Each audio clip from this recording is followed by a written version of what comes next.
Smoking JoThunder podcast. Breez, the latest, greatest in hip hop and cannabis news from all over the motherfucking world, especially right here from the 5280 Denver, motherfucking Colorado. Shout out real quick to Be Good Dispensaries, our official sponsor. Got the best of the herbals and all you fucking need. But we got another episode for you today, another banger. Cat who's put it down in the city, all the way from b-boying to a magazine you might know called Understream. You know, MCing, rapping, you know, in the Hispanic Chicano, you know what I mean, side of things, you know what I mean? Yes, sir. We got motherfucking Breez Billion in the building. The billionaire, baby. What's going on with you, G? What up, Joe? Chilling. We got your homie Ricky Chips in the building. Yeah, this is the young Cuddy. Stacking dollars, right? What's up, Chips? How y'all doing? Hey, what up? Thank you for having us. I know y'all ready. I know y'all tired of this fucking cold weather, right, bro? It's a little willy out there. I need to see some of those booties, some of those legs, you know what I mean? Some time is approaching. It's coming. Pull out those lows, right? Oh yeah. No 6 foes. You can't do it in the winter, bro. Can't do it in the winter, right? Double S's are better. Hell yeah. So check it out, man. Being that this is your first time here, let's start from the beginning, man. Where'd you kind of grow up? Grew up in the West Side. You know what I'm saying? Denver, Colorado. First Avenue. Did you grow up like in the West Side, like through your teen years? Or? Oh yeah. Well, on the first block, you know, over there off Federal, Barnum. Grew up in Barnum. Right. These probably be a yellow from back in the day, huh? The bloody Ross Barnum branches. How was that shit kind of growing up, man? It was pretty crazy back then. You know, it was a little wild.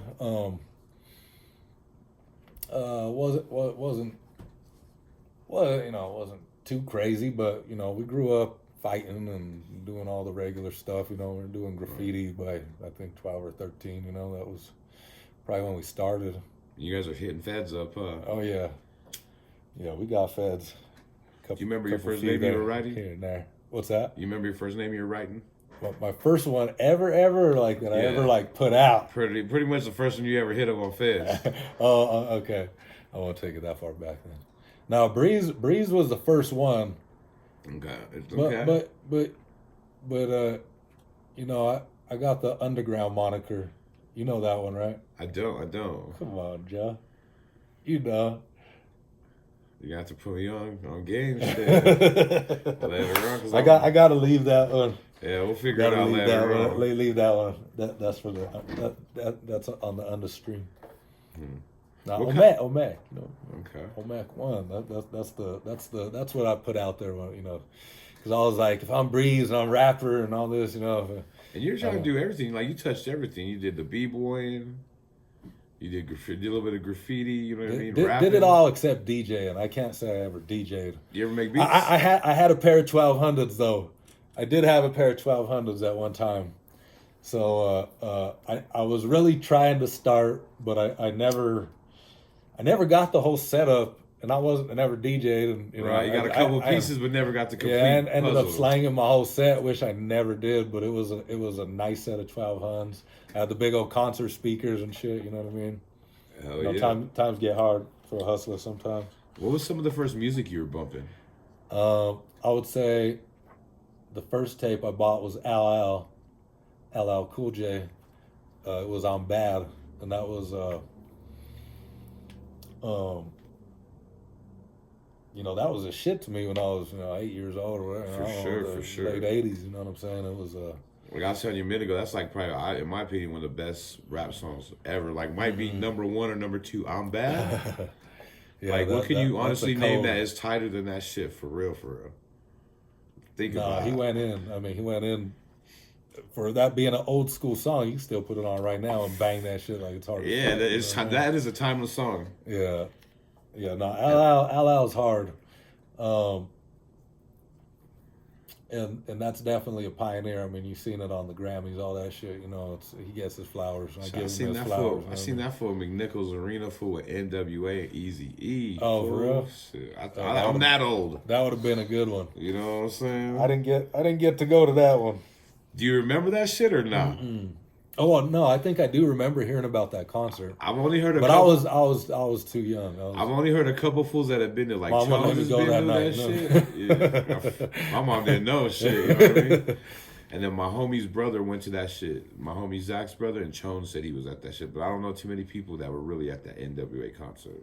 And that's the one in the movie. Really? When they're on tour with LL. Yeah, Okay. they're on tour with LL. It was Yeah, no, I can't. Slick Rick, De La Soul, the DOC, Mm-hmm. Too Short. You know what I mean? It was lit.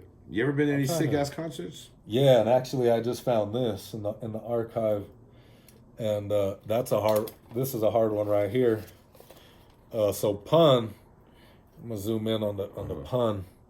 That's Big Pun, yeah, baby, the tape, and there's a track on that, Joe, that he just murders that, and that's one of the I'm gonna say one of my top 5 verses. And I can't remember, we're not playing the tape, so I can't tell you which song off of it, but I can tell you that song is not on the Yeah Baby that's online everywhere. Uh-huh. Maybe on the iTunes version, but for some reason that one song is not on it. But I got to see Pun down at the and I don't even know what that concert hall was, but it was like on the 8th floor or something. It was a Mason like temple place Was shit it? like that. I wanted Yeah, I could say kind of by I could see downtown, that. right? Uh-huh. I know what you're talking about, but I wasn't there. Nah, bro, I was literally, me and Crook talks about it. Yeah, Crook talks about it on the podcast. Me and him were front stage at the Pun concert, and we literally like shook his hand. Exhibit was a surprise opener. You know, I mean, that was a crazy. Do you remember what year that was? It had to be 98. It was 98 for sure, the summer of 98. And he showed up. Did he rock that shit? Who? Big Pun? He killed it. He killed it. I mean, he did all the Not a Player, all that was hot, and he did all of it. I mean, he killed it, but he did have to like walk to the back and get his breath, you know. I heard that. I've heard that. And bro, like I want to show this picture in this Yeah Baby, how big he is. He was a big motherfucker. And so when he look at Pun right there, I mean that is a big dude. You know what I mean? Damn, that is a big motherfucker. And bro. I mean, you watching his videos and all that, you didn't think of it, but when I seen him in person and seen how big he was, and his Jesus piece was so big, bro, it was like sticking off his chest like this. Uh-huh. And that was just to make it like look right on him. You know what I mean? He needed a big, needed like big the ass biggest Jesus piece. And until I seen that in person, I was like, damn, that piece is huge. And yeah, it was crazy, bro. Like he was a big dude. Terror Squad was there. You know, got to see Cuban and all of them rock it. You know, the old shit together. For sure. You know, that shit was dope. That's one of the cats I've never seen, man. And I wish I would have. Like, that I was just dope. never They remember. killed it because that Terror Squad shit was hot. You know what I mean? Mm-hmm. It was just all that shit was banging right then. You know what I mean? Like Terror Squad was so big. It was like I so wish they didn't. You know, like Pun. You know, if Pun didn't pass away, that's like they just all broke up after that. You know, that could have been a dope ass. You know they should have at least stayed Terror Squad. You know, but you know, it is what it is. Heck yeah! What other dope concerts you been to, man? You checked out? I mean, been to a lot, but I mean, like that's definitely one of the most memorable. But me and him got to see T.I. like at the club and at the Hard Rock. That was a dope concert. He killed that shit. Was that T.I. was a good one. That was just in Vegas in September. No, at the Hard Rock, the Guitar in Fort Lauderdale. Okay. You know, the big guitar casino. Oh, okay. Yeah. He had a show that night, and I think it was like his birthday and shit. What would have been my other biggest one? You know, I've been to a lot of Tech concerts. You know, he's always live. I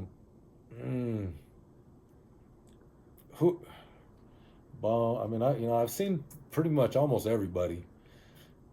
Very few I haven't seen, but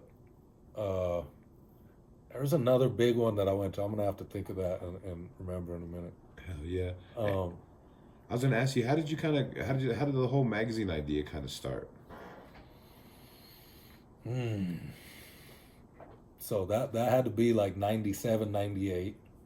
You know, I was big into like, you know, multimedia graphic design already in high school, going to CEC. You know, I was in Mr. Vickers' class and all that. That's funny. And, All the homies went to CC. yeah.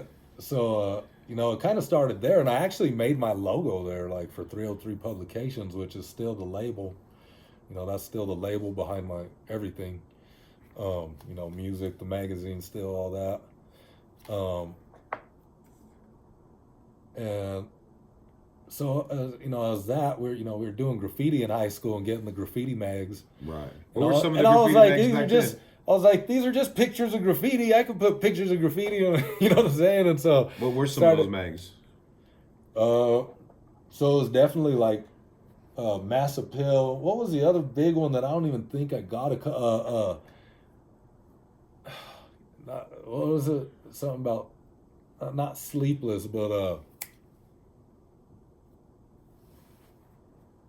While You Were Sleeping. Was that what it is? I have no I think it's idea. while you were sleeping. I think While You Were Sleeping was a magazine, and that was a dope one that kind of inspired the Understream. And you know, so at the same time that you know, I looked at it as, you know, it's easy to put pictures of graffiti on a paper, you know, lay it Right. out and put it on a magazine and, you know, put it. I was like, that seems easy. So I was like, at the same time, you know, Denver was starting to put music out. I mean, you know, we had been putting music out in the '90s, but you know, it was like we were trying to jump up there with the big boys, you know, and trying Right. to do some stuff here. And so I was like, well, you know, why can't I put our stuff in with the graffiti and just make it a, you know, little hip hop mag? And that's one thing I really dug about it, bro. Is it like was hip hop everything, like music, you know what I mean, fashion, like graffiti.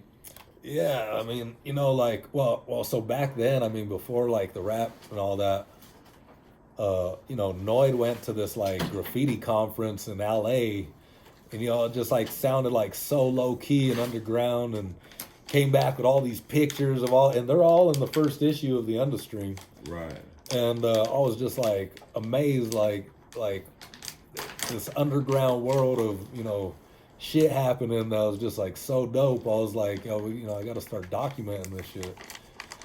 And so, you know, I had those pictures, and then I was just going, you know, mobbing around Denver, getting all the shit from back then, all the old, you know, FOK, RTD, Who you are know, some cats? SWS, you know, Who are all some that. cats you were flicking? It was, you know, definitely Voice. Jer was definitely the first ones probably to, you know, start seeing a lot of, well, Voice, I would say. You know, first I seen Voice, and then, you know, Took was around, but no, I mean, you could take it further back, you know, and I mean, he's still X-Men. What's his name? Writes all crazy. Vestige. Vestige, yeah, Vestige. I remember seeing his tags. That was pretty crazy back then. You He know has what I some mean? crazy Like, ass yeah, I tags. love Vestige's tags. But you know, we knew through Noid being RTD. Noid, he kind of introduced us to, like, you know, Facade and like them old school cats. Shoop, you know what I mean? Shoop was super dope to us back then. Shoop was killing the game. And so between all of, you know, just all the water yards, you know, we love that place. You know, go in there and just murk that, get all the pictures I could. You know what I mean? How did that kind of start, bro? Do you know the water yards? You kind of That was first. it. It was just like I said, the way, like, because the way Noid explained the graffiti conference in LA was that it was low key, some random wall, and they, you know, they all went out and just a bunch of writers just burning that shit, you know. And the water yards to me was just the same shit. We just started hearing about it, and we finally went and peeped it, and we jumped in there, and it was like another world. You know what I'm saying? That shit was so sick. You get lost in there for a whole day and not want to come out. You know what I mean? You know, pitch a tent, keep doing graph and shit. Have you ever been to Gates back in the day? I never went in Gates, but I did kill some shit, and I have pictures of that shit in the RTD building before they tore it down on Alameda and Santa Fe. Oh, okay. Right? So now it's the VW, or no, that ain't even there. Well, It's like the PAL, isn't the PAL thing or the big old dog on it or some shit? what is right there? No, it is the VW. It's the VW dealership. Yeah, there was a huge RTD station there, and we went in there, but for some reason I just never went in Gates. We had, we found this other sick ass it was a it was like a what do they call it? Like a slaughterhouse? Yeah, a or- slaughterhouse. It was like a slaughterhouse. That was crazy. And we went in there and burned that, and that was like our own shit. Like nobody else was in that, but we found this. Once we started like getting in places like that when we were doing graph, we just wanted to find another one. And if we found abandoned warehouses and shit like that, we'd go in there and just murk that shit. That's what I was gonna ask you. Was there all that abandos back in the day? Kinda, we found that one that I'm talking about. That slaughterhouse thing was crazy. It was like amazing. Where is that by? It was up in like By the kind of stock, like by the stock show? off of like northwest of like I-70 and Sheridan. Like somewhere Okay. up in like 50s or 60s of west of that area, and that was wild. We actually got chased out of there. We were we were burning out in a big old station wagon from some old man, kicking rocks up at him. I think Zeppel was burning out on him and shit. It's crazy, man. You have any kind of sketchy, crazy stories graffiti wise back in the day? There was some. We were always getting chased if we go out bombing, but a lot of the times we wouldn't get caught. I never really got caught doing graffiti, but our crew was killing it in the 90s, like I don't know what it was, like 97, 96, we were already out rocking shit. We were bombing in 94. Yeah, we were definitely bombing by 95. Would you say your graffiti kind of, how do you say, kind of decreased once you started doing the magazine? Mine personally, probably a little bit. Yeah, because I started getting into, the magazine and rap and all kinds of other stuff. So, but I love to do graffiti, and I mean, I'll still paint a wall any day. Just like riding a bike. I'm always down to rock it, and I'm more just like letters. I like to rock some sick ass letter styles. Right. I'm not really too great at characters, but yeah, I'm always down to rock a wall. You know what I mean? So after like your first magazine, Mm-hmm. what was kind of like the response? Well, What the kind of first feedback were one, you the getting? first one. So we're gonna pull it out. We're gonna go ahead. Because initially you even said you So bought. this was the first one, right? Understream with it has Zeppel on the cover, and And was the speeches out before that? no, Okay. oh no, we were definitely the first graph mag or hip hop mag or any kind of mag that had to do anything with hip hop in Denver. And I don't really know when all them started coming out. I think they were probably maybe they came out before my second one, because my second one did come out to like 04. But this one definitely dropped 99, you know what I mean? And So you're saying your second magazine didn't come out to 04? yeah, so we dropped this. And what happened was we had the second issue done, and it was dope. We had, So I'm saying, what happened? What's up with the hiatus? well, so that's kind of where I'm going, but we had a little office space. Mm-hmm. It was a little joint on First Avenue, and the How much is the rent on that shit? You remember? back then, Like shit, 100 dog, bucks, I 200 don't know, bucks? yeah, like $150. Maybe $150? It's crazy. maybe Yeah. like $275. I don't remember.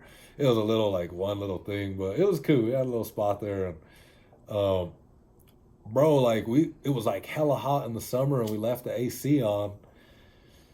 The roof like caved in on our shit, and we tried to save it, bro, and like all the second issue was lost, just completely lost. Yeah. And so that like really hurt my feelings, dog. Like I didn't like know where to. Traumatized your ass. I didn't know where to start, dog. Like I just put like months and months into like laying it out and the kind of like interviews. yeah. I had it done. Like we were literally like done with that shit. Lost the whole magazine. I was like, fuck this. I'm like not. I'm not putting it back together. And then like we started rapping, and the homies were like, hey, like why don't you put the magazine out for one and help promote your shit? And if like like, well, why not? That shit was dope. You know what I Yeah, mean? Put it's the mag definitely- back out. I was Definitely like like, an avenue to promote your own shit. You know what I mean?